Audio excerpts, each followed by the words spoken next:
अभी तक micro economics में हमने जितनी भी बातें करी हैं वो सारी की सारी कंज्यूमर से रिलेटेड थी, सारी की सारी कंज्यूमर के पॉइंट ऑफ व्यू से थी। Consumers equilibrium, theory of demand, elasticity of demand, सारी की सारी बातें कंज्यूमर के पॉइंट ऑफ व्यू से थी।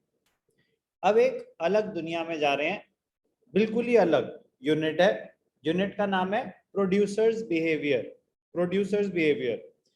चलो पहले मैं आपको थोड़ा सा इंट्रोडक्शन देता हूँ कि पूरी यूनिट में हम क्या क्या करने वाले हैं, क्योंकि लंबी यूनिट है तो थोड़ा सा बैकग्राउंड होगा तो आपको मजा आएगा, रिलेट कर पाओगे ज्यादा।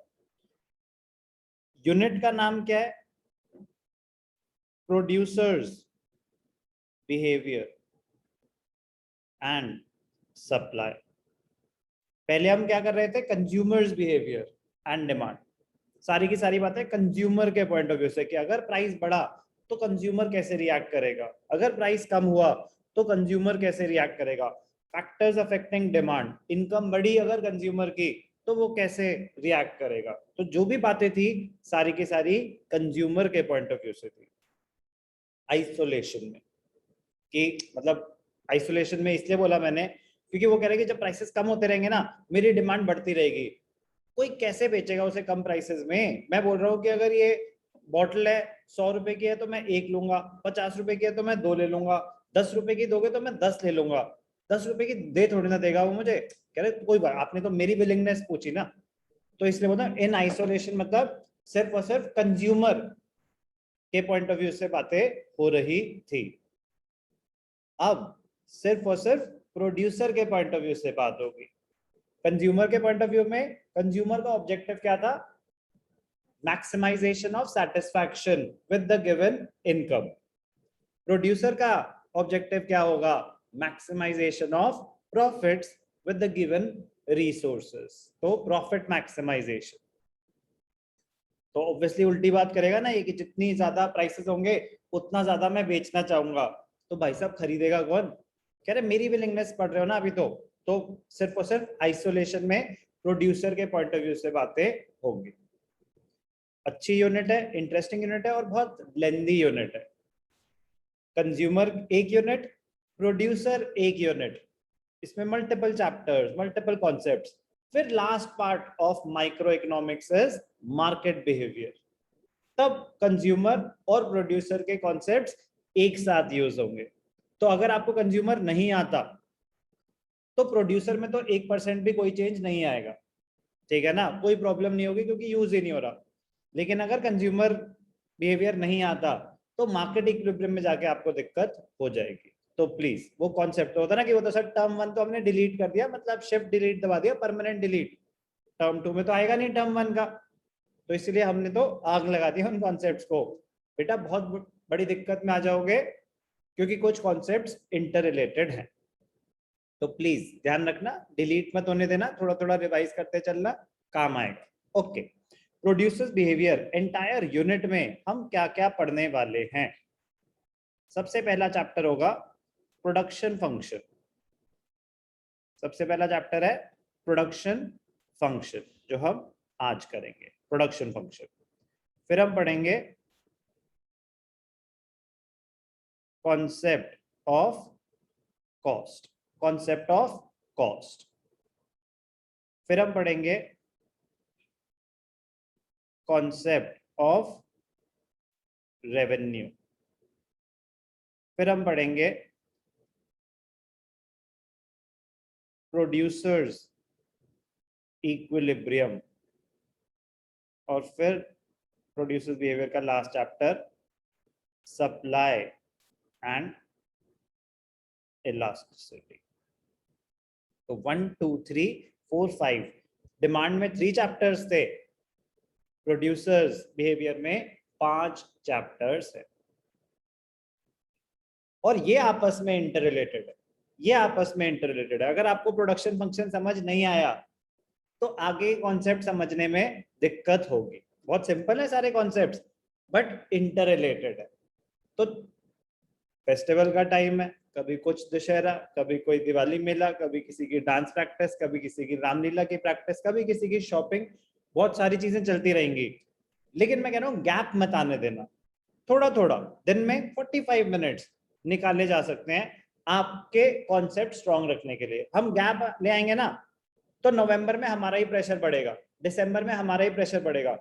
गैप मत आने दो, आराम आराम से थोड़ा थोड़ा हंसते खेलते बैलेंस मेंटेन करके पढ़ते चलेंगे, हमारी यूनिट भी खत्म हो जाएगी और कोई प्रेशर भी नहीं आएगा।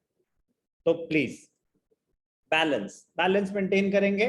चाहे इस टाइम पे आपका मस्ती का ज्यादा, क्योंकि पीछे पढ़ाई का ज्यादा था, मस्ती का कम था, तो अभी मस्ती का थोड़ा ज्यादा हो सकता है, बट पढ़ाई का 0 हो गया तो आप अपने लिए आगे प्रॉब्लम क्रिएट करेंगे। तो प्लीज बैलेंस मेंटेन करना है, तभी आप लाइफ एंजॉय कर पाओगे अच्छे से। Okay, producer behaviour and supply में हम आज क्या शुरू करेंगे, प्रोडक्शन फंक्शन। एक इंट्रो दे देता हूं। प्रोडक्शन फंक्शन में हम क्या सीखेंगे कि प्रोडक्शन लेवल्स अगर कोई प्रोड्यूसर बढ़ाना चाहे तो कैसे बढ़ा सकता है, शॉर्ट रन क्या होता है, लॉन्ग रन क्या होता है, वेरिएबल फैक्टर्स क्या होते हैं, फिक्स्ड फैक्टर्स क्या होते हैं, क्या होते हैं फैक्टर्स ऑफ प्रोडक्शन। तो आउटपुट बढ़ाने के लिए प्रोड्यूसर को मोर फैक्टर्स ऑफ प्रोडक्शन हायर करने पड़ेंगे। तो हम सीखेंगे कि फैक्टर्स ऑफ प्रोडक्शन में वेरिएबल फैक्टर्स क्या हैं, फिक्स्ड फैक्टर्स क्या हैं, कैसे आउटपुट बढ़ा सकता है कोई प्रोड्यूसर। कॉन्सेप्ट ऑफ कॉस्ट बहुत ही मतलब पूरे यूनिट का सबसे इंटरेस्टिंग चैप्टर है। इतने ग्राफ्स मतलब मजा आ जाएगा, दिमाग लगा। मतलब यहाँ पे ये एक यूनिट ऐसी होगी कि जहां पे आपको एक्चुअली मैं हेल्प कर पाऊंगा। मतलब कुछ चीजें तो इतनी सिंपल होती है ना कि मैं नहीं भी कराऊं ना तो भी आप कर लोगे, ये वो नहीं है। यहाँ पे आपको फायदा होगा कि अगर मैं आपको समझाऊंगा या कोई हेल्प आपको मिल रही है तो आपके लिए समझना इजी हो जाएगा। थोड़ा सा टेक्निकल एस्पेक्ट है, मजा आएगा डेफिनेटली, बट दिमाग लगेगा, जनरल नॉलेज नहीं है। तो कॉन्सेप्ट ऑफ कॉस्ट में fixed cost, variable cost, average fixed cost, different different cost के कर्व्स कि शॉर्ट रन में शेप कैसे होती है, अगर आउटपुट बढ़ाना है तो आपकी कॉस्ट ऑफ प्रोडक्शन बढ़ेगी, आपको फिक्स फैक्टर्स भी हायर करने हैं, आपको वेरिएबल फैक्टर्स भी हायर करने हैं, तो कैसे डिफरेंट शेप्स होंगी डिफरेंट डिफरेंट कर्व्स की। मतलब पूरे कोर्स में सबसे ज्यादा ग्राफ्स कॉन्सेप्ट ऑफ कॉस्ट में बनते हैं। फिर कॉन्सेप्ट ऑफ रेवेन्यू कि आपने एक तरफ पढ़ा कॉस्ट कि जैसे जैसे आप आउटपुट बढ़ाओगे एज अ प्रोड्यूसर आपकी कॉस्ट बढ़ती जाएगी, तो जब आप सामान बेचोगे तो आपका रेवेन्यू भी तो बढ़ता जाएगा। तो रेवेन्यू और कॉस्ट को जब मैं कंपेयर करूंगा तभी तो पता चलेगा प्रॉफिट कैसे बढ़ रहा है या कम हो रहा है। Profit is equal to revenue minus cost. तो पहले आपने प्रोडक्शन के बारे में सीखा कि आउटपुट कैसे बढ़ाया जा सकता है, फिर आपने कॉस्ट के बारे में सीखा, फिर रेवेन्यू के बारे में सीखा, तब जाके आपको पता चलेगा कि प्रॉफिट कैलकुलेट कैसे होता है। फिर प्रोड्यूसर इक्विलिब्रियम कब अटेन करेगा, जब उसका प्रॉफिट मैक्सिमम है। तो है कि नहीं, चेन इंटरनेट एक सीक्वेंस ऑफ इवेंट्स है ना। आपने प्रोडक्शन करी, प्रोडक्शन में कॉस्ट हुई, आपने सामान बेचा, रेवेन्यू जनरेट हुआ, तो प्रॉफिट क्या रहा। तो प्रोड्यूसर इक्विलिब्रियम कब अचीव करेगा, जब उसके प्रॉफिट्स मैक्सिमम है। तो चारों चैप्टर्स एक लगा लो कि एक ही बहुत बड़े चैप्टर को पार्ट्स में ब्रेक किया हुआ है। लास्ट जनरल चैप्टर है सप्लाई एंड इलास्टिसिटी, इनमें से सबसे ज्यादा आसान है। इसमें आपको बहुत ज्यादा काम आएंगे, जो आपने थ्योरी ऑफ डिमांड पढ़ा हुआ है ना वो आपको बहुत काम आएगा। Shifts and movements of curves, elasticity of demand, elasticity of supply. इस चैप्टर में 80% सिमिलर कॉन्सेप्ट्स हैं जो डिमांड में हमने पढ़े। तो डिमांड रिवाइज करोगे तो इसके 80% कॉन्सेप्ट्स इस पर्टिकुलर चैप्टर के सप्लाई के आपको ऑटोमेटिकली ही समझ आ जाएंगे। मैं तो आपको सब कुछ दोबारा कराऊंगा, लेकिन आपकी स्पीड ऑफ कॉम्प्रिहेंशन और अंडरस्टैंडिंग बहुत ज्यादा फास्ट हो सकती है अगर पुराना अच्छे से रिवाइज कर रखा हो। और वैसे भी पता है कि इवेंचुअली मार्केट इक्विलिब्रियम में तो वो कॉन्सेप्ट यूज होने ही होने हैं, तो उनको फेड मत होने देना। बोलो। सप्लाई आपने करा रखा है?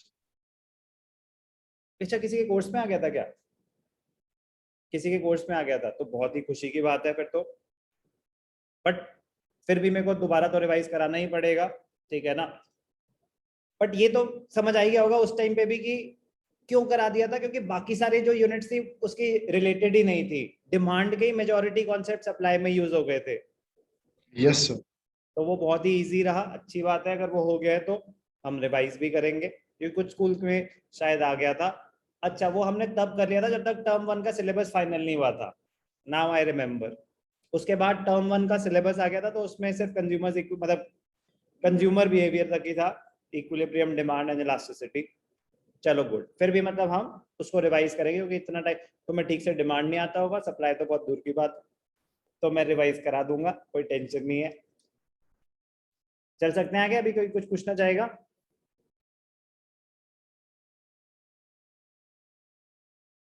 चल सकते हैं आगे? Yes sir. Yes sir. Okay.